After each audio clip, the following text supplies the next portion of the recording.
অনেক দিন আগে এক জঙ্গলে এক ভয়ঙ্কর সিংহ বাস করত।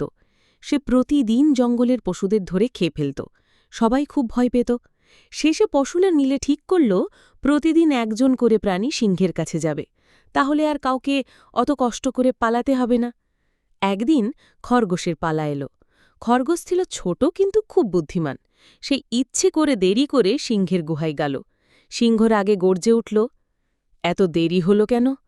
খরগোশ ভয়ে টপাকাপা গলায় বলল, মহারাজ, আমি তো এসেই যাচ্ছিলাম, কিন্তু পথে আরেকটা বড় সিংহ আমাকে আটকে দিল, বলল সেই জঙ্গলের রাজা।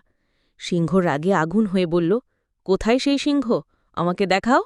খরগোশ তাকে নিয়ে গেল এক গভীর কুঁয়োর ধারে। খরগোশ বলল, এই কুঁয়োর ভেতরে লুকিয়ে আছে। সিংহ কুঁয়োর ভেতর তাকাতেই নিজের ছায়া দেখতে পেল। সে ভেবেই নিল ওই প্রতিদ্বন্দ্বী সিংহ। সঙ্গে সঙ্গে লাফিয়ে পড়ল কুঁয়োর জলে, আর সেখানেই তার শেষ। জঙ্গলের সব পশু আনন্দে উল্লাস করল। বুদ্ধিমান খরগোশ তাদের রক্ষা করল।